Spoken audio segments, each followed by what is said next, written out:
کوئی اور مذہب و ملت میں ایسا نہیں سکھایا جاتا۔ عقیدہ، جس عقیدے کی بات کی جائے تو آج مسلمان اور اسلام کے دائرے میں رہنے والوں کی باتیں کی جائیں تو کئی دائرے اسلام کے اندر کئی پھوٹے پیدا ہوئی ہیں، کئی فرقے پیدا ہوئے ہیں، کئی جماعتیں پیدا ہوئے ہیں جو اپنا اپنا الگ الگ منصوبہ ان لوگوں کے سادہ لوگ انسانوں کے بھولے بھالے انسانوں کے ذہنوں میں اتارتے چلے جاتے ہیں۔ ہمارے دیکھنے میں کئی جو آج کا دن ہے، آج کا عید الفطر کا دن ہے، الحمدللہ اللہ تبارک و تعالیٰ اپنے فرشتوں میں فخر فرماتا ہے، اور ایسا فخر فرماتا ہے کہ یہ ساری عالم کائنات میں فرشتوں کو دیکھ کر اللہ تبارک و تعالیٰ فخر نہیں فرماتا، جنت کے آرائشوں اور جنت کے سجاوٹوں کو دیکھ کر فخر نہیں فرماتا کہ میں نے اس طرح جنت کو سجائی ہے، میں نے اس طرح عرش اعظم کو سجایا ہے، میں نے آسمانوں کو سجایا ہے، اور ہم نے زمینوں کو بچھایا ہے، ہم نے سمندروں کو بنایا ہے۔ ساری کائنات میں ان تخلیق عالم کو دیکھ کر اللہ تبارک و تعالیٰ فخر نہیں فرماتا۔ جب وہ فخر فرماتا ہے تو فرشتوں کو بلاتا ہے، اس کے درمیان کہتا ہے اے فرشتوں گواہ بن جاؤ، آج میں فخر کرتا ہوں اس سرزمین کے اس خطے پر جہاں میرے بندے ایک ساتھ جمع ہو کر بیٹھے ہیں، جہاں میرے بندے ایک ساتھ سب کچھ چھوڑ کر شہر سے باہر آ کر جمع ہو گئے۔ جانتے ہو یہ کس لیے آئے ہیں؟ پوچھا گیا کہ کس لیے آئے ہیں؟ فرشتے فرماتے ہیں کہ اے اللہ، یہ تیری بارگاہ مقدس میں سجدہ کرنے کے لیے، شکر ادا کرنے کے لیے آئے ہیں۔ تو اللہ تبارک و تعالیٰ فرماتا ہے، حدیث شریف میں آتا ہے، اچھا میری بارگاہ میں سجدہ کرنے کے لیے آیا ہے، کیونکہ سجدہ اتنی بڑی اہمیت ہے۔ پوچھے کہ حضرت ابو ذر غفاری رضی اللہ تعالیٰ عنہ جب ضعیفی حالت میں بیت المقدس پہنچے، مسجد اقصی پہنچے، وہ صرف سجدہ ہی سجدہ کرتے تھے، سجدہ ہی سجدہ کرتے تھے، نہ رکوع تھا نہ قیام تھا، سجدہ ہی کرتے تھے۔ بڑی بزرگ ہستی تھے ابو ذر غفاری رضی اللہ تعالیٰ عنہ۔ جب تابعین کا گزر وہاں پوچھا، یہ بزرگ اس طرح سجدے پہ سجدہ کرتے جا رہے ہیں، کیا بات ہے؟ پوچھا گیا کہ حضرت آپ اس طرح سجدہ طویل، سجدے پہ سجدہ طویل سجدے کیوں کرتے ہیں؟ تو آپ رونے لگ گئے۔ جب تھوڑی دیر کے لیے اطمینان ہوا، پوچھا گیا کہ حضرت یہ سجدے پہ سجدہ، تو آپ فرماتے ہیں کہ میں وہ سجدہ اس کی بارگاہ میں کیوں نہ کروں کہ سب سے پہلے سجدہ اس کی بارگاہ میں سب سے پہلے وہی قبول ہوتا ہے، سجدہ اس کی بارگاہ میں سب سے پہلے قبول ہوتا ہے۔ اور سنو، میرے رسول کریم صلی اللہ تعالیٰ علیہ وسلم فرماتے ہیں کہ اللہ تبارک و تعالیٰ کو جب تم قریب قرب پانا چاہتے ہو، جب اللہ تبارک و تعالیٰ جہاں بھی تم اپنا سر سجدے میں رکھ دیتے ہو، اب خدا کے اور تمہارے سجدے کے درمیان کوئی اور چیز عائد نہیں ہوتی، یہ سجدہ خدا کی بارگاہ میں ہوتا ہے۔ اور اللہ تبارک و تعالیٰ فرماتا ہے، جیسے پوچھا گیا فرشتوں کو کہ کیا بات ہے، کہ فرشتوں نے کہا کہ تیرے آگے سجدہ کرنے آئے ہیں، تیری بارگاہ میں سجدہ کرنے آئے ہیں۔ اللہ تبارک و تعالیٰ فرماتا ہے کیا انہوں نے مجھے دیکھا ہے؟ آپ لوگوں میں سے کسی نے خدا کو دیکھا ہے؟ کسی نے دیکھا ہے؟ کسی نے دیکھا ہے تو کہہ دینا، میں بھی ان کے ساتھ ہو جاؤں گا کہ میں بھی ذرا ان کے صدقے میں خدا کو دیکھا۔ کسی نے دیکھا ہے ہم میں سے خدا کو؟ مگر کسی نے نہیں دیکھا، مگر جو ایمان ہے ہمارا، جو عقیدہ ہے ہمارا، جس عقیدے و ایمان کو ہمارے رسول کریم صلی اللہ تعالیٰ علیہ وسلم نے دیا ہے اور صحابہ کرام کی قربانیوں نے مضبوط بنایا ہے، ان صحابہ کرام رضی اللہ تعالیٰ علیہم اجمعین کی یونٹی و کوسٹی کی اتحاد اور ان کی ہزار ہاتھ قربانیوں نے ہم تک اسلام کو پہنچا کر بتا دیا ہے کہ اے خدا کے بندو، اے رسول اللہ کے امتیوں، یہ عقیدہ ہمیشہ رکھنا کہ جب تم سر سجدے میں رکھتے ہو، جان جاؤ کہ تمہارے روبرو خدا ہوتا ہے، تمہارا روبرو خدا ہوتا ہے۔ یہ عقیدہ ہم کو دیا ہے، یہ اسلام نے ہم کو سکھایا ہے۔ تو فرماتے ہیں اللہ تبارک و تعالیٰ نے فرمایا کیا انہوں نے مجھے دیکھا؟ تو فرشتے کہنے لگ جاتے ہیں کہ اے اللہ تجھے انہوں نے کبھی نہیں دیکھا، کبھی نہیں دیکھا۔ تو اللہ تبارک و تعالیٰ فرماتا ہے گر وہ مجھے دیکھے نہیں ہے مگر یہ عقیدہ، یہ ایمان ان کا ہے کہ میں ان کے ساتھ ہوں، یہ سمجھ کے روح میں آگے سجدہ کرتے ہیں۔ تو اے فرشتوں آج تم گواہ ہو جاؤ کہ میں نے سارے سجدے کرنے والوں کی مغفرت و نجات فرما دی۔ یہ اللہ تبارک و تعالیٰ کی طرف سے یہ آج کا دن بہت بڑا انعام اور اکرام والا دن ہوتا ہے، اسی لیے عید الفطر کہا جاتا ہے۔ تو عزیزو آج حالات مسلمانوں کے بدل رہے ہیں۔ جو آیت مبارکہ میں نے تلاوت کی ہے ان الدین عند اللہ الاسلام، دین کیا ہے؟ اس میں دو باتیں کہی گئی ہیں، ایک ہوتا ہے دین، دوسرا ہوتا ہے اسلام۔ دین اور اسلام اس میں بہت بڑا فرق ہے، زمین و آسمان کا فرق ہے، یوں سمجھ لیں جسم اور روح کا فرق ہے، یوں سمجھ لیں زمین و آسمان کا فرق ہے، یوں سمجھ لیں جو فرق حق اور باطل میں ہوتا ہے، یوں سمجھ لیں جو فرق رات اور دن میں ہوتا ہے، یوں سمجھ لیں جو فرق پانی اور ہوا میں ہوتا ہے، بہت بڑا فرق ہوتا ہے۔ اب یہ مت سمجھنا دین کیا ہے، دین بھی وہی ہے، اسلام کیا ہے، اسلام بھی وہی ہے، نہیں۔ جیسے مثلا مسلمان اور مومن میں فرق ہوتا ہے، مسلمان اور مومن میں فرق ہوتا ہے۔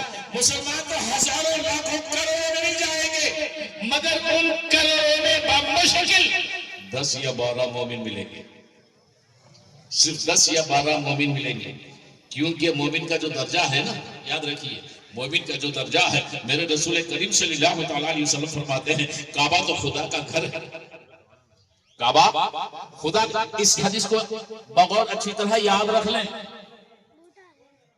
کہاں کہاں تک ہم بہہ گئے ہیں، کہاں کہاں تک ہماری گمراہیاں چل رہی ہیں، کہاں کہاں تک ہم دائرے اسلام سے نکل چکے ہیں۔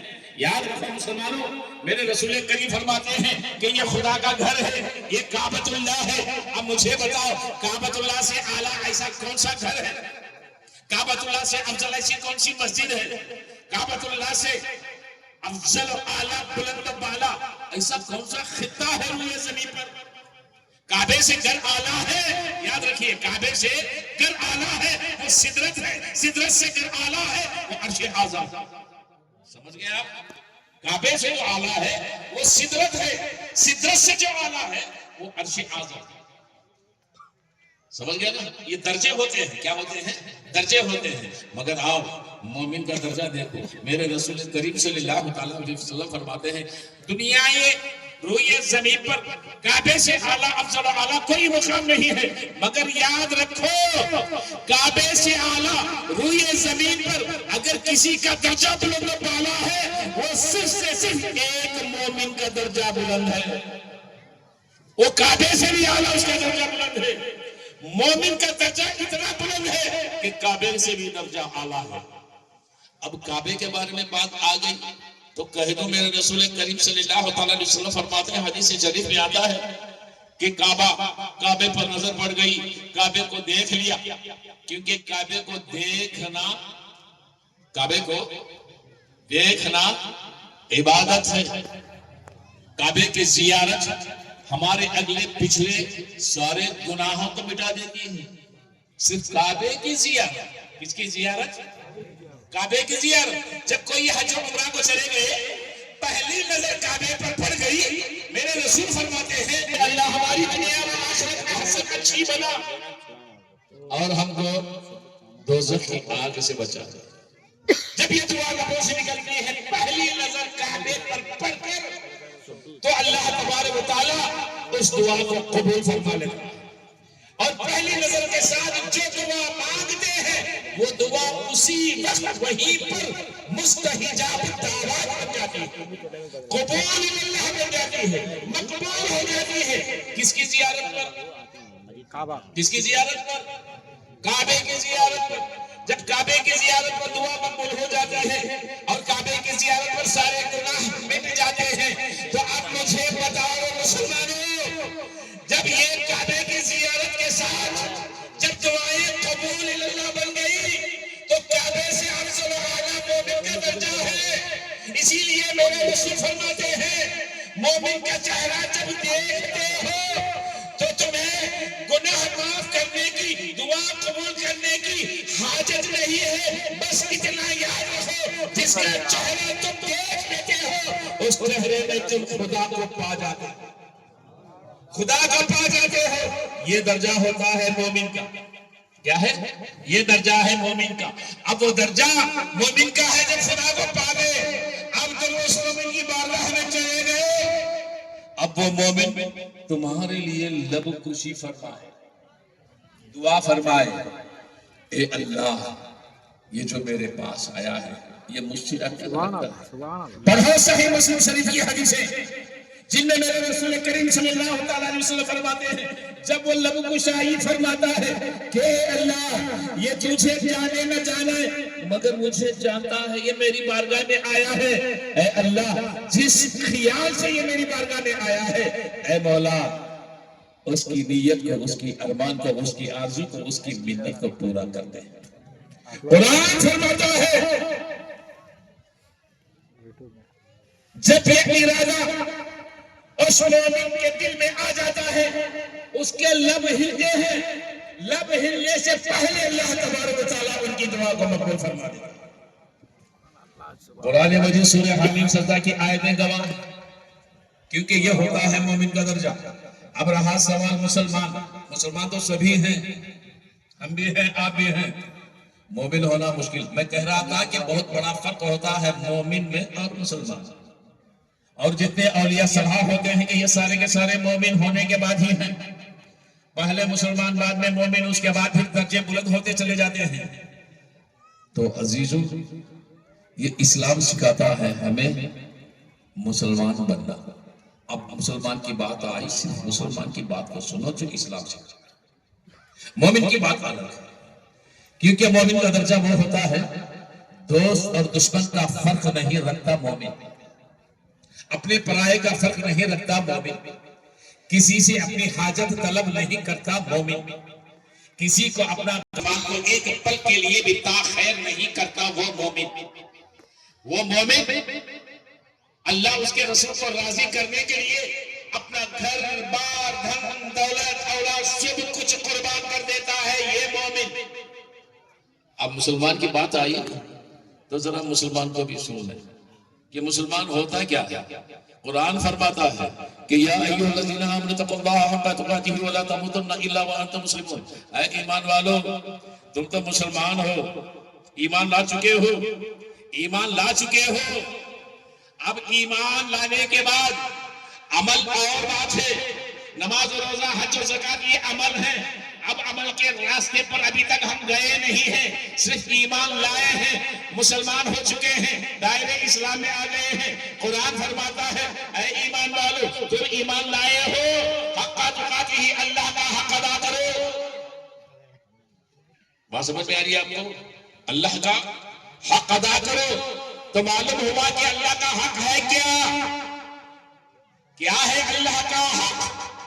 ہم نے سمجھ لیا اللہ کا حق یہی ہے کہ جیسے رمضان مبارک گیا 30 دن کے روزے رکھ لیے, یہ اللہ کا حق ہو گیا. نمازیں پڑھ لی, یہ اللہ کا حق ہو گیا. تراویح پڑھ لی, یہ اللہ کا حق ہو گیا. اور زکات دے دیا, یہ اللہ کا حق ہو گیا. حج کر لیا, یہ اللہ کا حق ہو گیا. مگر مسلمانوں سنو, قسم پروردگار عالم کی, آج عیدگاہ میں اس بات کو علم نہیں لا, میں آپ سب بڑی ذمہ داری کے ساتھ کہوں گا یہ سب کچھ اللہ کا حق نہیں ہے. سمجھ میں آ رہا آپ کو؟ یہ سب کچھ کیا ہے؟ اللہ کا حق نہیں ہے. کیونکہ حضرت ابو درداء رضی اللہ تعالیٰ عنہ فرماتے ہیں میرے رسول کریم صلی اللہ تعالیٰ علیہ وسلم کی ایک حدیث شریف ہے کہ اے اللہ کے بندو, اے میرے امتیو, اللہ تو تمہارا حق برابر ادا کرتا ہے. اللہ تمہارا حق برابر ادا کرتا ہے. اب تم کو بھی چاہیے کہ اللہ کا حق پورا ادا کرو. پوچھا گیا کہ یا رسول اللہ صلی اللہ تعالیٰ علیہ وسلم اللہ کا حق کیا ہے؟ اللہ کا حق کیا ہے؟ تو سنو, میرے رسول کریم صلی اللہ تعالیٰ علیہ وسلم فرماتے ہیں اللہ کا حق وہ ہے کہ اللہ کے سوا کسی اور کو معبود مت بناؤ. اب یہ حدیث کو لے کر جب معبود کی بات آئی ہے, مگر اکثر لوگ اس میں ذرا ہیرو پھیر کر دیتے ہیں اور ایسا اختلاط کر دیتے ہیں، ایسا ملاوٹ کر دیتے ہیں، ایسے ڈپلیکیٹ چیزیں باتیں شامل کر دیتے ہیں۔ یہاں بات معبود کی آتی ہے، معبود بمعنی یہ خدا، معبود کیا ہے؟ بمعنی یہ خدا۔ اب اس بات کو لے کر کیا ہے، دیکھو حدیث شریف میں آیا ہے اللہ کو چھوڑ کر کسی اور کا معبود مت بناؤ۔ اب تم درگاہوں پہ جاتے ہو، مزاروں پہ جاتے ہو، یہ شرک ہے، یہ اللہ کا حق نہیں ہے۔ یہ کتنی بڑی جہالت ہے، کتنا بڑا ظلم ہے۔ معبود تو اللہ ہے، معبود کیا ہے؟ اللہ ہے۔ جتنی دنیا عالم انسان میں معبود کسی ولی کسی نبی کو نہیں مانا جاتا، صرف معبود خدا کو مانا جاتا ہے، وہ حقیقی ہے۔ اور معبود ہونے کا سب سے پہلا معنی سنو، معبود کہتے ہیں حی و قیوم کو، ہمیشہ سے زندہ، ہمیشہ زندہ، ہمیشہ قائم، ہمیشہ قائم، ہمیشہ زندہ، وہ معبود ہوتا ہے ہمارا۔ تو اس طرح کی باتیں کر دیتے ہیں۔ تو فرمایا حضرت ابو درداء رضی اللہ تعالیٰ عنہ فرماتے ہیں کہ رسول کریم صلی اللہ تعالیٰ علیہ وسلم نے فرمایا سب سے پہلا حق بندے کا ہوتا ہے، اس کے سوا کسی کو معبود مت بناؤ۔ دوسرا حق اللہ کا سنو، اس کا دوسرا حق ہے کہ سب سے پہلے اپنے ماں باپ کو راضی کرو۔ تیسرا حق اپنی بیوی بچوں کی صحیح معنوں میں حلال روزیوں سے پرورش کرو۔ چوتھا حق اپنے پڑوسی رشتہ داروں کا خیال رکھو۔ پانچواں حق پڑوسیوں کا خیال رکھو۔ اور چھٹواں حق، اس میں یتیم آ جاتے ہیں، مسکین آ جاتے ہیں، بیوہ آ جاتے ہیں، بے سہارے آ جاتے ہیں، بے چارے آ جاتے ہیں، مجبور آ جاتے ہیں، مسافر آ جاتے ہیں، اجنبی آ جاتے ہیں، اور آخر کار نواں حصہ قرضدار، قرض میں مبتلا ہونے والے آ جاتے ہیں۔ میرے رسول کریم صلی اللہ تعالیٰ علیہ وسلم فرماتے ہیں ان سب کا خیال اگر تمہارے ذہن میں ہے تو سمجھو کہ تم خدا کا حق پورا کرتے ہو۔ کوئی بیمار ہو گیا تو اس کی بیمار پرسی کرو، کوئی صدموں میں غموں میں پھنس گیا تو اسے دلاسا دیا کرو، یتیموں کے سر پہ شفقت کا ہاتھ رکھا کرو۔ یہ میرے رسول کو بہت زیادہ پسند ہے۔ رسول کریم فرماتے ہیں کہ میں بھی یتیم ہوں، میں بھی یتیم ہوں، مجھے یتیموں سے بہت پیار ہے۔ کہ دیکھیں کہ یتیموں کی زندگی بغیر ماں باپ کے کیسے ہوتی ہے۔ میرے رسول فرماتے ہیں وہ خوش نصیب اولاد ہیں جن کے سروں پہ ماں باپ کا سایہ ہوگا، اور جن کے سروں پہ ماں باپ کا سایہ نہیں ہے ان سے پوچھیں کہ ان کی حالات بچپن سے جوانی تک کیسے گزرتی ہے، اور ان کی رہائش کیسی ہوتی ہے، ان کی پرورش کیسی ہوتی ہے، ان یتیموں سے پوچھو۔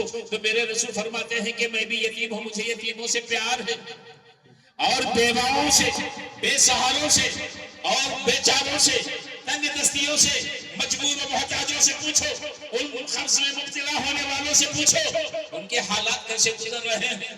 آج ہمارا عید کا دن ہے، نئے کپڑے آ گئے، نیا لباس آ گیا، اچھے اچھے کھانے پینے آ گئے، اور اچھے اچھے لذیذ طرح سے ہماری خواہشیں ادا کرتے چلے جاتے ہیں۔ مگر مسلمانوں یاد رکھو، ان کے گھروں کی بھی یاد کرو نا، جن کے گھر محنت و مزدوری کرنے کے باوجود بھی پیٹ بھر کھانا نہ ملتا ہو، آنگ بھر کپڑا نہ ملتا ہو۔ کیا یہ اللہ کے بندے نہیں ہیں؟ کیا یہ ہمارے ساتھی نہیں ہیں؟ ہو سکتا ہے کہ یہ ہمارے پڑوسی ہو سکتا ہے یہ کہ ہمارے گلی والے ہو سکتا ہے کہ ہمارے ساتھ میں چلنے پھرنے والے مسلمان، ان کا کیا ہوگا؟ تو عید حضور غوث اعظم سے پوچھا گیا، آپ نے فرمایا عید میری اس وقت ہوگی جس وقت میری نجات کا اعلان ہوگا۔ امام اعظم ابو حنیفہ سے پوچھا گیا عید کس کو کہتے ہیں، تو آپ فرماتے ہیں عید میری اس دن ہوگی جس دن امت مسلمہ ایک ساتھ جمع ہو کر ایک ساتھ اللہ تبارک و تعالیٰ کی بارگاہ میں سر جھکائے، اس دن میری عید ہوگی۔ اور حسنین و کرمین، ہائے سبحان اللہ، حسنین و کرمین جب فاطمہ الزہرا رضی اللہ تعالیٰ عنہ کی بارگاہ میں آئے اور عرض کیا کہ اے ماں آج عید کا دن ہے، ہمارے لیے نئے کپڑے. آج دیکھا گیا گلیوں میں بازاروں میں بچے نئے کپڑے پہن کر گھوم رہے ہیں کیونکہ آج عید کا دن ہے اور اچھے بازاروں میں خرید و فروخت ہو رہی ہے کیونکہ آج عید کا دن ہے. کہ اے ماں ہمارے لیے سنو، وہ ماں کی ممتا فرماتی ہے بیٹا ہمارے لیے عید کا دن اس دن ہوتا ہے. ہمارے لیے عید کا دن وہ دن ہوتا ہے جب میرے ابا تمہارے نانا کی امت کبھی بھی بھوکی نہ رہے، کبھی بھی بھوکی نہ رہے. وہ جس دن پیٹ بھر کر اللہ کا شکریہ ادا کرے گی اس دن ہماری عید کا دن ہوگا. تمہارے نانا کی امت پہن کر کپڑوں میں ملبوس ہو کر شکر خدا کا ادا کرے اس دن ہماری عید کا دن ہوگا. یہ خاندان مصطفیٰ، یہ بیٹی ہے مصطفیٰ کی. تو کیا آج ہم اسلام میں رہنے والے؟ اب آئیے، یہ اس کا نام ہے دین. اس کا نام ہے دین. ان دین، دین نام ہے مصطفیٰ کے کردار کا، مصطفیٰ کی چالو چلن کا، مصطفیٰ کے فرمان کا. دین نام ہے علی مرتضیٰ کا، دین نام ہے بی بی فاطمہ الزہرا کا، دین نام ہے حضرت حسن و حسین کا، دین نام ہے زین العابدین کا، دین نام ہے محمد باقر کا، دین نام ہے حضرت امام جعفر صادق کا، دین نام ہے امام موسیٰ کاظم کا، دین نام ہے علی موسیٰ رضا کا، دین نام ہے امام نقی کا، دین نام ہے امام تقی کا، دین نام ہے امام عسکری کا، دین نام ہے حضور غوث اعظم کا، دین نام ہے ہندوستان کے ہند الولی خواجہ خواجگاں کا. ان کا نام دین ہے. کیوں ہے ان کا نام دین؟ آؤ ذرا دو باتوں میں سمجھا دوں. اس لیے کہ وہ بھوکے رہتے ہیں، اوروں کا پیٹ بھرتے ہیں، اور ان کے پاس 200 دشمن کی پہچان نہیں ہے. جو بھی آتے ہیں سینے سے لگاتے ہیں. ان کے پاس غریبی اور امیری کا فرق نہیں ہے، ان کے پاس گورے کالوں کا فرق نہیں ہے، ان کے پاس جھوپڑیوں میں رہنے والے محلوں میں سونے والوں کا فرق نہیں ہے. جب ان کے پاس کوئی بھی جاتے ہیں، چاہے وہ محلوں والے ہو چاہے وہ جھوپڑیوں والے ہو، سب ایک ہی ساتھ بٹھاتے ہیں، ایک ہی ساتھ کھلاتے ہیں، ایک ہی سب میں کھڑا کرتے ہیں، ایک ہی بستر پر سلاتے ہیں. یہ نام ہے دین کا. دین میں فرق نہیں ہے کوئی اپنا پرایا، دین میں فرق نہیں ہے کوئی مالدار یا غریب، اس کو کہتے ہیں دین. بس سمجھ میں آئی؟ اب یہ اگر کوئی اس کے خلاف فرق کر دے کہ امیروں کی جگہ الگ ہے، غریبوں کی الگ ہے، دوستوں کی جگہ الگ ہے، دشمنوں کی الگ، گوروں کی جگہ الگ ہے، کالوں کی الگ، اچھوں کی جگہ الگ ہے، بروں کی جگہ الگ، اگر یہ فرق کر دے تو اس کا نام دین نہیں ہے. کیونکہ میرے نبی نے یہ فرق کیا ہی نہیں. ہمارے رسول نے ایسا فرق نہیں کیا، نہ اہل بیت نے کیا، نہ ائمہ نے کیا، نہ اولیاء نے کیا، نہ صلحہ نے کیا. مگر 2 کتابیں پڑھ کر جب سے مولوی آ گئے فرق بتانا شروع کر دیا. یہ شریعت ہے، یہ شریعت ہے. بھائی شریعت سکھاتی کیا ہے؟ شاید ان کو بھی پتہ نہیں کہ شریعت کی شین شرافت سے ہے یا شر سے ہے. معلوم ہے شر سے ہے یا شرافت سے ہے. شریعت شرافت کا نام ہے، شریعت شریف ذاتوں کا نام ہے، شریعت شیرنی کا نام ہے، میٹھاس کا نام ہے. اور ان لوگوں نے اس کو شدت میں ڈال دیا، شر میں ڈال دیا. پتہ نہیں. تو عزیزوں بن گئے الگ الگ، فرقے بن گئے، جماعتیں بن گئے، سب کچھ بن گئے. کوئی شیعہ بنا، کوئی سنی بنا. مگر عزیزوں آج ہم کو اعلان کرنا ہے. سب سے پہلے اسی لیے میں کہہ دوں ان الدین عند اللہ الاسلام. ہم پہلے دیندار ہیں، بعد میں اسلام والے. ہم پہلے یاد رکھو پہلے کیا ہے؟ دیندار ہے. دینداری کیا ہے ہماری؟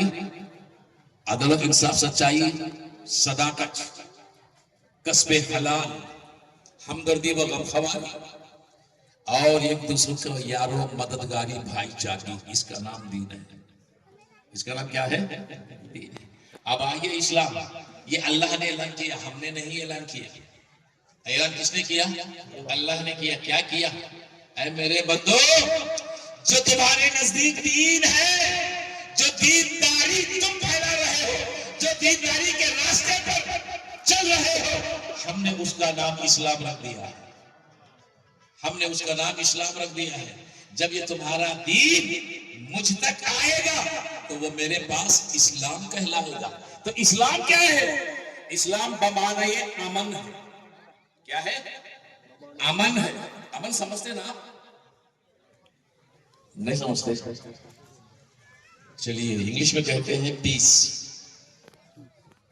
آپ تیلگو زبان میں بول دیں گے تو شانتی۔ اس کا نام ہے، اس کا نام ہے بھائی اسلام، مگر اس کا ایک اور نام ہے، ایک اور معنی ہے۔ اسلام کی جو الف ہوتی ہے نا، اسلام شروع ہوتا ہے، اس الف سے سب سے پہلا لفظ انس ہوتا ہے، انس، اس انس سے انسان بنتا ہے۔ اب ہم جتنے بھی یہاں بیٹھے ہیں ہزاروں میں انسان ہیں۔ کوئی کہہ سکتا ہے اپنے گریباں میں جھانک کر کے ہاں غوث میرا قادری میں ہوں انسان؟ آپ لوگ سکتے میں پڑھیں گے ہم سب انسان ہیں، یہ کیا کہہ رہے ہیں صاحب؟ ہم انسان ہیں، لیکن عزیزوں نہیں، جتنا فرق مسلمان اور مومن میں ہوتا ہے اتنا فرق انسان اور آدمی میں۔ ہم جتنے بھی ہیں آدمیاں ہیں۔ کیا ہے؟ آدمی۔ آدمی یہ ہمارے وجود کا نام ہے، ہمارے سانچے کا نام ہے، مگر اس آدمیت سے جو باہر آتا ہے اس کو کہتے ہیں انسان۔ اب جب بھلائی آدمیت کے وجود سے باہر آتی ہے وہ انسان ہوتا ہے، جب برائی اس آدمی کے سے باہر آتا ہے اسی کو حیوانیت کہتے ہیں۔ اسی کو کیا کہتے ہیں؟ حیوانیت۔ انسان نے دو پہلو رکھے ہیں خدا نے، ایک انسانیت کا، ایک حیوانیت کا۔ اب آئیے اس کو میں آپ کو دلیل دے دوں۔ حضرت امام غزالی علیہ رحمہ کیمیاء سعادت میں لکھتے ہیں کہ جب بندہ جب ماں کے پیٹ میں رہتا ہے، ماں کے پیٹ میں رہتا ہے، سب سے پہلے یاد رکھیے، سب سے پہلے 3 مہینہ جو ہوتا ہے ماں کے پیٹ میں، وہ سب سے پہلے درندے کی شکل اختیار کرتا ہے، پھر شیطان کی شکل 3 مہینے اختیار کرتا ہے، پھر بعد میں جا کر وہ انسانی صورت پاتا ہے۔ بات سمجھ گئے آپ؟ یہ 3 صورتیں ماں کے پیٹ میں بدل کر ہم باہر آئے۔ 3 مہینے درندہ، 3 مہینے شیطان، اور 3 مہینے کے بعد سمجھتا ہے انسان۔ 9 مہینے 9.5 مہینے میں پھر وہ ماں کی گود سے جنم لیتا ہے۔ اور یہ کیوں؟ اس بنا پر کہ اللہ تبارک تعالیٰ نے اس کا سانچہ بناتے وقت ہی یہ طے کر دیا۔ پہلے انسان بناتا، بعد میں شکل دیتا شیطان کی، یا بعد میں شکل دیتا حیوان کی؟ نہیں، پہلے دیا درندے کی، حیوان کی، پھر دیا شیطان کی، پھر دیا انسان کی صورت۔ کیوں؟ وہ یاد رکھ لے کہ اللہ کا شکر ہے اگر میں درندہ ہو گیا ہوتا، جو آج کل کے درندوں کی حالت جیسی، اگر میں ابلیس شیطان ہو گیا ہوتا کہ آج ابتدا سے لے کر انتہا ابد سے لے کر صبح قیامت تک شیطان کی چالیں، اس کی شرارتیں اسے سوچتے ہیں، قرآن اسے ہر طرح سے برا لعنت برساتا ہے، شاید ہو سکتا۔ شکر اس لیے ادا کرو کہ اللہ کا شکر ہے کہ اے اللہ تو ہم کو درندوں کو سے نکالا، شیطانیت سے نکالا، انسان کی فی احسنی تقویم کی صورت سجا کر دنیا میں بھیجا تاکہ بندہ شکر ادا کرے صورت انسانی پر۔ کس پر؟ صورت انسانی۔ مگر افسوس صورت انسانی لے کر ہم کبھی حیوان بن جاتے ہیں، کبھی درندے بن جاتے ہیں۔ بنتے کہ نہیں بنتے؟ ہاں بھائی، 4 گھنٹ شراب کے پی لو، انسان جا کر درندہ، انسان جا کر درندہ، اور اس کے بعد گھر میں جا کر بیوی سے، ماں باپ سے، بچوں سے جھگڑا کرو، مارو پیٹو، گالی گلوچ، بازاروں میں گرتے پڑتے چلو۔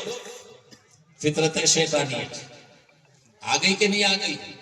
ہر گالی گلوچ دینے والا جاہل فطرت شیطانیت کی طرف، ہر مار پیٹ جھپٹنے والا فطرت حیوانیت کی طرف۔ اب یہ سانچے، یہ انسان اگر ہے بھی یا نہیں بھی تو کوئی فرق نہیں پڑے گا، مگر یہ انسان نما شیطان ہے، انسان نما حیوان بن جاتا ہے۔ مگر اسلام یہ شیطانیت سے حیوانیت سے باہر نکالتا ہے. تم احسن ہو، خدا نے تمہاری اچھی سی تخلیق کی، تمہاری پیاری پیاری صورت بنائی، تمہارا وجود بنایا، عقل سلیم عطا کیا، سمجھنے کی توفیق عطا فرمائی، اور تمہیں رشتہ داری نصیب فرمائی، تمہیں بھائی چارگی نصیب فرمائی. تم انسان ہو، حیوان نہیں، کیونکہ حیوانوں کو جھپٹ کر کھانا آتا ہے مگر انسان کو بانٹنا آتا ہے، اس کو انسان کہتے ہیں. وہ بانٹ کے کھانے والا انسان ہے، جھپٹ کر کھانے والا شیطان یا درندہ ہے. اب ہم سوچیں کہ ہم جھپٹ کر کھانے والے ہیں یا بانٹ کر کھانے والے ہیں. اگر بانٹ کر کھائے گئے تو یقیناً ہم مسلمان ہیں، اللہ کا حق ادا کرنے والے ہیں. اور قرآن فرماتا ہے جب تک جیو تو مسلمان بننا. مسلمان کا یہی مقام ہے، جب مریں گے تو مسلمان بننا. کوئی مر جاتا ہے لوگ افسوس کرتے ہیں، جنازے میں بھیڑ لگ جاتی ہے، مگر کوئی مر جاتا ہے تو لوگ بدوائیں کرتے ہیں، گالیاں دیتے ہیں، 10-12 بھی مشکل سے اس کے جنازے میں ہوتے ہیں. مگر جس کی اولاد ہوتی ہے وہ بھی نہیں آتا، جس کے بھائی ہوتے ہیں وہ بھی جنازے میں نہیں آتا. اب ملا کو تو چکتا نہیں، نہلانے والے دھلانے والے جنازے کی نماز پڑھانے والے کو تو چکتا نہیں، خبر کھودنے والے کو تو چکتا نہیں. خبر کھودنے والا کھودے گا، پڑھانے والا پڑھائے گا، نہلانے والا نہلائے گا، مگر بچے دیکھتے رہیں گے، بھائی دیکھتے رہیں گے، دوست دیکھتے رہیں گے. ان کو ڈر لگتا ہے باپ مر گیا، کہیں ہم ہاتھ لگائیں گے تو وہ ہم کو نہ لگ لے. نہ بھائی ہاتھ لگائیں گے، سب سے پہلا حق بچوں کا ہوتا ہے، بھائیوں کا ہوتا ہے. نہلانا دھلانا، کفن پہنانا، قبر میں اتارنا، قبر میں مٹی ڈالنا، یہ حق اپنوں کا ہوتا ہے. مگر آج ڈر کے مارے باہر ہو جاتے ہیں، سمجھ جاتے ہیں کہ ہم مرتے نہیں، ہم مریں گے نہیں. جب یہ خیال سے دور ہو جاتے ہیں جنازے کی نماز میں بھی شامل نہیں. یاد رکھو میرے رسول کریم نے اسی لیے جنازے کی نماز رکھی ہے. ایسی جنازے کی نماز تو پہلے نہیں تھی، میرے رسول کریم نے اس لیے رکھا ہے. جاتے ہو کیوں؟ سنو، جیسے اسلام اور دین، جیسے مومن اور مسلمان کا فرق ہے، اس طرح نماز فرض میں اور نماز فرض کفایہ میں بھی فرق ہے. فرض نماز پر جگانا ہے، نماز فرض کفایہ کہتے ہیں جنازے کی نماز. یہ بھی فرض ہے، فرض کفایہ. بس سمجھ میں آ رہی ہے آپ کا کیا کون سی نماز ہے؟ فرض کفایہ. 5 وقت کی فرض نماز میں سامنے کوئی نہیں ہوتا، مگر فرض کفایہ میں سامنے میت ہوتی ہے. میت کو سامنے رکھتے ہیں اور نیت کرتے ہیں کہ میں 4 تکبیروں کے ساتھ نماز جنازہ پڑھاتے ہیں اور رخ قبلہ کرتے ہیں اور دعا میت کے لیے کرتے ہیں. اب یہ کون سی نماز ہے؟ جس نماز کے سامنے میت ہو، جس نماز پڑھنے کے لیے نیت میت کی ہو، اس کو نماز. وہ بھی کیسی نماز؟ فرض سے کفایہ. کون سی نماز؟ اگر سے کفایہ کا معنی سمجھ لیں گے روکڑے کھڑے ہو جائیں. فرض سے کفایہ. اب یہ نماز جو پڑھی جاتی ہے یہ میرے رسول نے رکھا، رسول نے رکھا. کیوں؟ اس لیے رکھا اب نماز میں اللہم اغفر لی کی جو دعا ہوتی ہے نا، دعا بہترین لحینا و میتنا. اب ہم پڑھتے ہیں جنازے کی نماز، میت کی نماز، مگر دعا میں لحینا و میتنا، میت کا بھی نام آتا ہے، زندوں کا بھی نام آتا ہے. اس کا نام زندوں کا بھی نام آتا ہے. میرے خیال سے اگر سے یہ معنی سمجھ لیں گے، میرے خیال سے اگر سے کوئی جنازے کی نماز پڑھتے نہیں گئے تھے. سمجھ میں ایک بزرگ تھے حضرت صلاح رضی اللہ تعالیٰ، فقیر تھے، مجذوب تھے، اور ٹوٹا پھوٹا لباس تھا، پرانا لباس تھا، زلفیں بکھری ہوئی تھی. ایک میت ہو گئی گاؤں میں، مگر میت نہلایا تو نہلایا، کفن تو پینا ہے، مگر لا کر رکھ دیے، نماز پڑھانے والا کوئی. اسی لیے اسلام کہتا ہے گھر گھر اسلام کم سے کم اتنا سیکھو جب کم سے کم تمہارے باپ کی میت کو کاندھا دینے اور جنازے کی نماز پڑھنے کے قابل. مگر کتنی ایسی اولاد ہے جن کو اپنے باپ کے جنازے کی نماز پڑھانا آتا ہے، بھائی کے جنازے کی نماز پڑھانا آتا ہے. کتنے ایسے لوگ ہیں سب پکڑے جائیں گے، پھر بھی کہتے ہیں ہم مسلمان ہیں۔ ایسے کیسے مسلمان جن کو نماز جنازہ پڑھنا نہیں؟ افسوس ہے ایسے مسلمانیت کا۔ جب وہ راستے سے جا رہے تھے، لوگوں نے دیکھا ان کی داڑھی کو، ان کے حال کو دیکھا، بھئی یہ تو اللہ والے ہیں، کم سے کم ان سے کہہ دیں گے۔ لوگوں نے پکڑ لیا اور کہا حضرت میت ہو گئی ہے، ذرا جنازے کی نماز پڑھ۔ میں پڑھاؤں؟ ہاں آپ پڑھائیے، آئیے۔ اچھا چلو آئے، صفیں باندھی، اللہ اکبر، رکعت بعد بس۔ کیا تھا؟ صبح سے ظہر ہو گئی، ظہر سے عصر ہو گئی، عصر سے مغرب ہو گئی، مغرب سے عشاء ہو گئی، عشاء کے بعد سلام پھر السلام علیکم ورحمۃ اللہ والسلام علیکم ورحمۃ اللہ۔ لوگ تھک گئے، نماز پڑھ کر بھی نہیں جا سکتے، پھنس گئے۔ اب بعض لوگ ہمارے پاس ایسے بھی ہیں کہ جا رہے ہیں کہ صاحب لمبی لمبی صورتیں صبح کی نماز میں پڑھاتے، کون جاتے ہیں؟ لمبی صورتوں سے بھی لوگوں کو کیا ہے؟ ڈر لگتا ہے، بس جانا تو جھٹک نہ جانا۔ میرے رسول کی سنت ہے فجر کی نماز میں لمبی صورتیں پڑھیں، جب صورت نماز ختم ہو تو صبح کی پو سفیدی پھٹے۔ بات سمجھ میں آ رہی؟ پکڑا ان کو، پوچھا حضرت یہ کیا کر دیا تم نے؟ فجر سے شام کر دی، ایسی کون سی نماز ہے آپ نے دیکھا ہی نہیں؟ جنازے کی نماز اتنی لمبی، ایسی کون سی صورتیں پڑھا آپ نے؟ یہ کیسی نماز پڑھی؟ جب لوگوں کو پکڑ کر پوچھنے لگے تو انہوں نے کہا بھائی سنو، میرے سامنے ایک میت رکھی تھی، ایک میت میرے سامنے رکھی تھی، جب اس میت کی نماز کے لیے میں نے ہاتھ اٹھایا، اللہ اکبر کہہ کر باندھا، تو میرے سامنے ایک میت نہیں، جتنے میرے پیچھے کھڑے تھے سب کے سب میت نظر آئے، سب کے سب میت نظر آئے۔ یہاں یہ تو نہیں تھے، 40-50 سے زیادہ تھے۔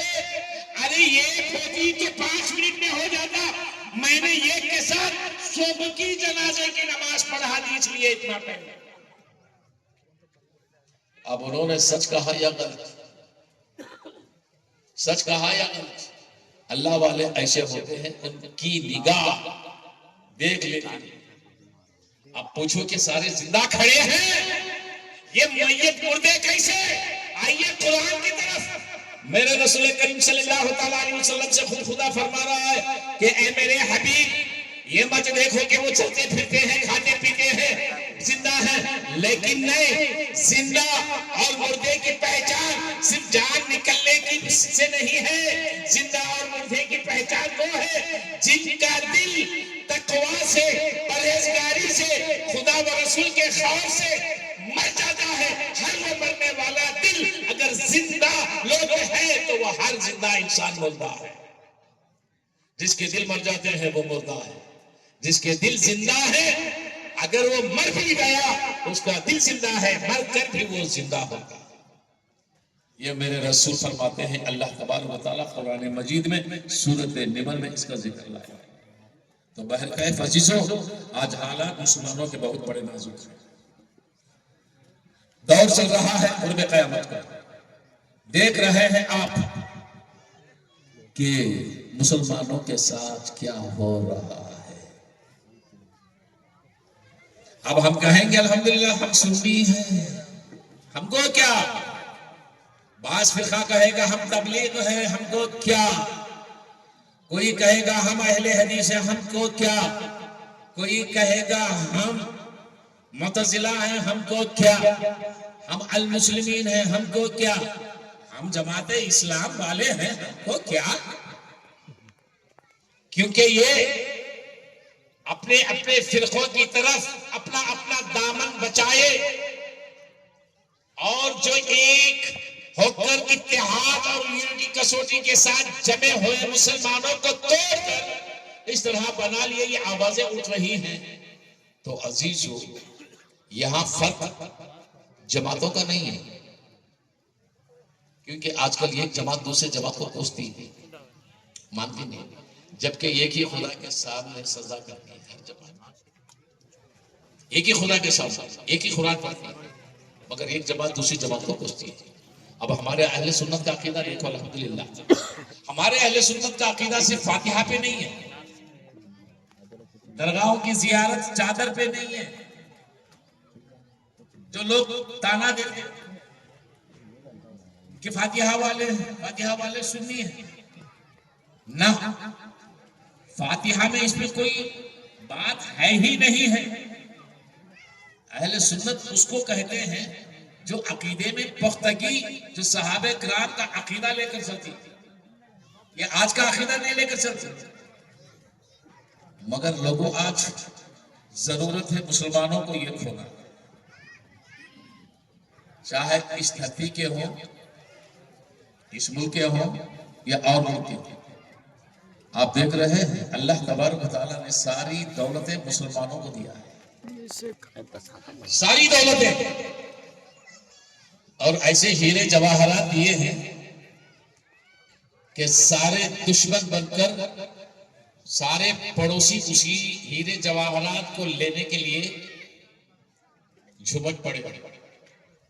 آپ لوگوں کو معلوم ہے نا شاید میڈل ایسٹ میں کیا ہو رہا ہے، مشرق وسطیٰ میں کیا ہو رہا ہے، معلوم آپ کو؟ نہیں معلوم؟ آج ہماری عید ہے، خوشیوں کا دن ہے، تو ان کے لیے کیا دن ہوگا؟ بچے قربان ہو رہے ہیں، جوان قربان ہو رہے ہیں، اور بیجا ظلم کیا جا رہا ہے۔ یہ تھا فلسطین، جس کا نام حدیثوں میں ہے، جس کا ذکر حدیثوں میں ہے، جس کا ذکر قرآن میں ہے، جس جگہ پر بیت المقدس ہے، مسجد اقصی ہے۔ آج وہاں رمضان کی عید بھی یہودی دشمن نے منانے نہیں دیے، بند کر دیے، تالے لگا دیے۔ یہودی فتنہ اتنا زور پکڑا ہے، اور اس کے ساتھ عیسائی فتنہ شامل ہو چکا ہے۔ ایک امریکہ کی طرف سے، اسرائیل کی طرف سے مسلمانوں پر ایسے حملے ہو رہے ہیں۔ آپ فلسطین کی حالت دیکھیے، غزہ کی حالت دیکھیے۔ معلوم نہیں ہم نا، ہمارا کھانا پینا کمانا جمانا ضرور، بچے آباد، کہاں کیا ہوا تو ہم کو کیا؟ جو سب سے پہلا قبلہ ہے ہمارا بیت المقدس ہے، فکر ہم کو۔ اور اس غزہ کی حالت یہودی نے کیسے کر دی، زمین بوس کر دیا سارے ملک کو، ہمنا معلوم؟ کچھ خبر ہے؟ کوئی فکر ہے؟ ارے جن ماں باپ کی آنکھوں کے سامنے معصوم بیٹوں کی لاشیں پڑتی ہوں، تو ماں باپ، جب ماں باپ قربان ہو گئے، معصوم بچے یتیم و بے سہارا بن گئے، کیا حالت گزر رہی ہوگی ان کی؟ کبھی یاد کیا ہم نے؟ کبھی افسوس کھایا ہم نے؟ تو ایسے مسلمانوں پر ان کو مسلمان کہا جاتا ہے، ان کو اسلام والے کہتے ہیں، ان کو نمازوں کی ضرورت، روزوں کی ضرورت، حج کی ضرورت، جب ساتھ والے مسلمانوں کا کوئی غم نہیں، کوئی فکر نہیں، کوئی درد نہیں، کوئی تکلیف کا محسوس نہیں، کوئی مدد نہیں، اور ہم چلے نمازی بننے، روزے دار بننے، اسلام والے بننے، مسلمان بننے۔ مگر عزیزو یاد رکھو، کل غزہ کی حالت خراب ہوئی تھی، آج ایران پر مسئلہ آیا، لیکن الحمدللہ چل رہا ہے، اور یہ آج وہاں تک محدود نہیں رہے گی، وہ آج یہاں تک آئے گی۔ یاد رکھ لینا میری اس بات، جو حالات وہاں گزر رہے ہیں، یہ حالات یہاں بھی ہمارے ساتھ آنے والے ہیں، ان قریب الوقت۔ یہ یاد رکھ لو کہ یہ میں بڑی ذمہ داری کے ساتھ آپ لوگوں میں آگاہ کر رہا ہوں، سنبھل جاؤ، اور ایسا سنبھلو کہ تنگی آنے والی ہے، اور ہمارے سامنے پتہ نہیں کہ کیا ہونے والا ہے۔ ان قریب الوقت یہاں بھی آنے والا ہے وہ حالات۔ ہر جنگ رمضان میں شروع ہوتی ہے، مگر ایک جنگ بقرعید میں شروع ہوگی۔ لکھ لینا اس بات کو، ایک جنگ بقرعید میں شروع ہوگی۔ عید الاضحیٰ کی نماز کے بعد ایک ایسی عظیم جنگ شروع ہوگی، اس عظیم جنگ کی آنچ ہندوستان کی دھرتی کو ہلا دے گی۔ عزیزو یہ مت سمجھنا، کیونکہ جو رمضان میں شروع ہونے والی جنگ وہاں کی ہے، اور جو بقرعید میں شروع ہونے والی جنگ یہاں کی ہے۔ میں یہ نہیں کہتا آنے والی بقرعید میں ہی شروع ہوگی، مگر ہوگی جو جنگ بقرعید میں عید الاضحیٰ کے بعد شروع ہوگی، یہ یاد رکھ لینا۔ اور اس کے بعد وہ آج ہمارے گھروں تک آئے گی، اور جو حالات آج ہم ان کی دیکھ کر بے فکر ہو کر خوشیوں میں مبتلا، کھانوں میں، پینوں میں، عیش و آرام میں چل رہے ہیں، ان کی تکلیفوں میں اور ان کے صدموں میں، ان کی یتیمی پر ہم ذرا سا بھی رحم نہیں آ رہا ہے، کل ہم پر بھی رحم کرنے والا کوئی نہیں ہوگا۔ جب چلائیں گے کہاں مر گئے وہ ملک مسلمان، ارے وہ پہلے بھی مر گئے تھے، آج بھی مرے ہیں، کل بھی مریں گے، کیونکہ ان کو ان کی خدائی عیش و آرام میں ہے، ان کی خدائی سونے کے محلوں میں ہے۔ چاہے کوئی ہو دبئی ہو، وہ تو سونے کی چڑیا بنا لیا ہے، چاہے وہ سعودی ہو، یہ سارا فتنہ سعودی کی دھرتی کا ہے، کیونکہ وہ یہودی اور عیسائیوں کی جوتیوں میں پانی پینے والے ہیں، ہم کہتے ہیں وہ مسلمان ہیں۔ یہ اللہ کا شکر ہے، حضرت ابراہیم علیہ السلام کی دعا ہے، کعبے کی تعمیر کے وقت دعا کی تھی، اے اللہ برکتیں دے، نعمتیں دے، اس ملک کو آباد رکھ اور ثمرات میوے دے۔ ابراہیم کی دعا کو خدا نے قبول کیا، وہاں آبادی دی، بادشاہ اب اس آبادی اور اس دولت پر وہ اکڑ گئے اور امریکہ کی گود میں ان کے پالتو بن کر، چیلے بن کر ان کی جوتیاں صاف کرنے لگ گئے۔ مگر یہ کہرام ایسا ہے، مظفر ہے، مرد مومن ہے، وہ شیعہ ہے، مگر یہاں فرق شیعہ و سنی کا نہیں ہے، بس دیکھو کہ مسلمان ہے کہ نہیں۔ دیکھ رہی ہیں کتنے دن سے لڑ رہا ہے، کہ اتنی بڑی بڑی سپر پاور طاقتوں سے لڑ رہا ہے۔ ابھی کیا یہ مسلمان اسی سپر پاور والے کو عیسائی اور یہودی کو ساتھ دے رہے، اسی کے ساتھ ہونے، ابھی تو مسلمان کہا جائے گا۔ اسی لیے میرے رسول کریم صلی اللہ تعالیٰ علیہ وسلم فرماتے ہیں کل بروز قیامت اللہ تبارک و تعالیٰ بلائے گا اور جس قوم کے ساتھ ہوگا تمہارا نام اسی قوم میں لیا جائے گا، اسی قوم میں لیا جائے گا۔ سعودی کو بھی جاننا چاہیے، اگر وہ مر گیا بروز قیامت اسے یہودیوں میں بلایا جائے گا۔ کوئی تو والے کو بھی جاننا چاہیے، اس کا نام عیسائیوں میں بلایا جائے گا۔ اب تو دبئی ہے، وہ تو عیاشی میں ایسا پڑ رہا ہے، وہ ایسے کی سونے کی گڑیا بنا لیا ہے، مگر یہ ایک دن ایسا آئے گا کہ اس دن اس کو پانی بھی میسر نہیں ہوگا، قطرے بھی میسر نہیں ہوں گے، بروز قیامت اس کا نام عیسائی اور یہودیوں میں بلایا جائے گا۔ الحمدللہ جو مرد مومن اسلام کے لیے، اپنے حق کے لیے، اپنے گھر کے لیے، اپنے ملک کے لیے جو بھی گھر کے دشمنوں سے لڑتا ہے تو اس کا نام اللہ کے محبوبوں میں بلایا جائے گا، اللہ کے وفاداروں میں گنا جائے گا۔ اب ہم کو طے کرنا ہے کہ اللہ کے محبوبوں میں، وفاداروں میں نام لانا ہے یا غداروں میں، یہودی اور عیسائی میں ہمارا نام لانا ہے۔ تو عزیزو کیا خوشیاں ہیں ہماری، کیا خوشیاں ہیں ان کی، کھانا پینا عیش و آرام جیسا ہم کر رہے ہیں۔ ایک بار تصور کرو کہ ان کے حالات کیسے کیسے راستوں سے گزر رہے۔ یہی وہ راستہ تھا اسلام لانے کے لیے میرے صحابہ کرام کا، گھر کو چھوڑا، در کو چھوڑا، مکے کو چھوڑا، اپنوں کو چھوڑا، بیوی بچوں کو چھوڑا، ایک آمینہ کے لال کے پیچھے تپتی ہوئی دھوپ، جلتی ہوئی ریت میں تنے تنہا نبی کے پیچھے نکل گئے، مکے کو چھوڑ کر نکل گئے، گھر جائیداد کو چھوڑ کر نکل گئے، بچے بچوں کو چھوڑ کر نکل گئے۔ میں نے بھی ایک بات رکھی تھی، کیونکہ اہل سلسلے بھی ہیں نا ہمارے، کئی اہل سلسلے والے ہیں پیری مریدی کی، ان میں بھی ایک بات ہوئی تھی، کیونکہ اللہ والوں کا ایک حسین راستہ ہوتا ہے۔ میں نے ایک بات رکھا تھا ہمارے مریدوں میں، بھئی اگر کوئی ہے جو محبت کرتے ہیں اپنے پیر سے، کم سے کم سب کچھ چھوڑ کر کم سے کم ایک 40 دن اس کے پیچھے ہو جائے، صرف 40 دن، زیادہ دن نہیں، برسیں نہیں۔ ایسے تو خواجہ اجمیری 16 سال لگے، بندہ نواز 16 سال، یہاں برسن صرف 40 دن، 40 دن پتہ لگ گیا۔ یہ 40 دن تو کیا، 7 دن بھی دنیا داری کو چھوڑ کر اپنے پیر کے پیچھے آنے کے لیے کوئی تیار نہیں۔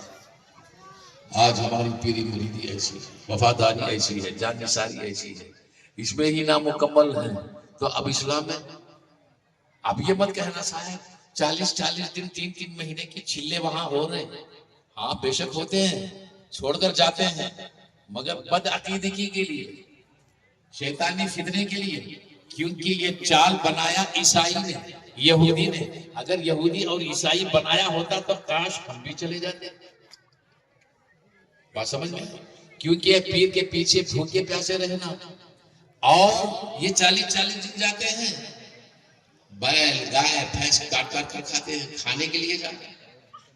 کوئی بھوکا رہتا ہے 40 دن جانے کے بعد؟ کوئی تبلیغ والے سے پوچھو 40 دن جا کر آئے کبھی تو بھوکا رہا؟ نہیں. موسیٰ خاطری سے پوچھو, جب 40 مریدوں کو لے کر آئے تھے کہ وہ 40 بھوکے تھے کہ 4 دن کھانا نہیں ملتا تھا, بھوکے پیاسے ہوتے تھے مگر اللہ کی عبادت ہوتی تھی. یہ ہوتا ہے. آپ صحابہ سے پوچھو نا, سب کچھ چھوڑ کر جب رسول کے پیچھے چلے ہو, اے صحابیوں بتاؤ تم عاش و آرام میں اللہ کے رسول ہیں, کھائے کہ نہیں؟ ایک کھجور کے دانے پر 10 12 صحابہ ایک کھجور کا دانا چوس کر کھاتے. 3 دن بھوک, پانی نہیں ملتا. میرے رسول کا کرم ایسا کہ پانی کے لیے دعا کرے تو کہتے ہیں کہ بارش آنے والی ہے, تیار کر لو مشکیزیں.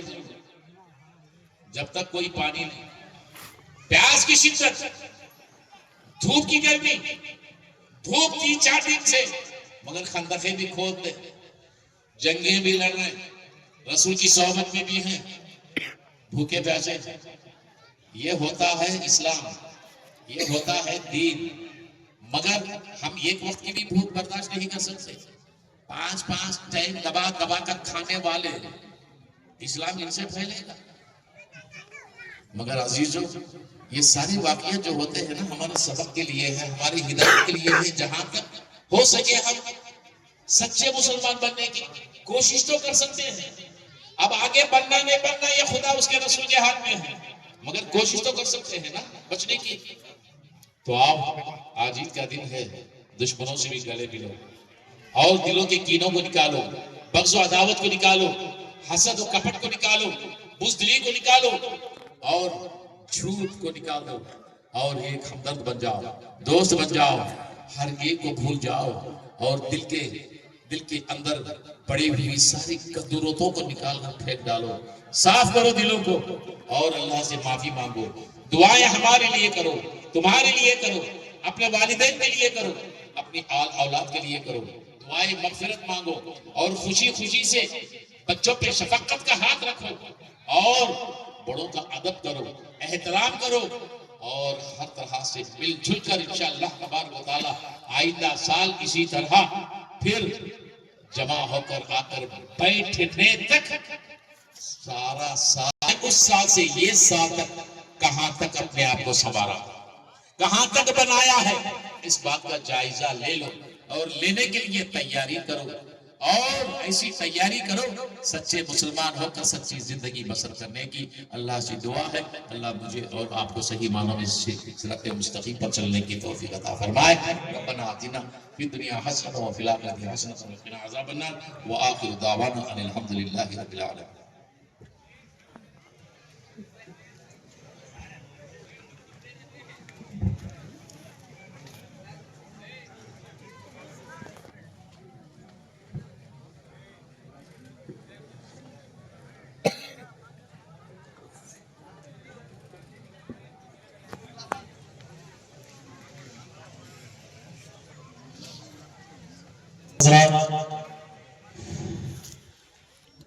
نوجوان بچوں سے میری گزارش ہے, اور ذمہ داران سے بھی, جو حضرات فطرہ نہیں دیے ہیں برائے مہربانی فطرہ دے دیں.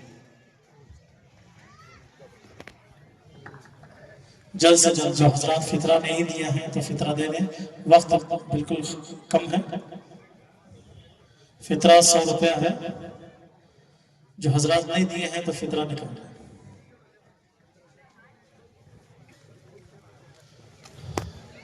مولانا صاحب ابھی 2 جنے اٹھاؤ, جلدی کرو با, جلدی جانا, اٹھو 10-15 جنے, جلدی.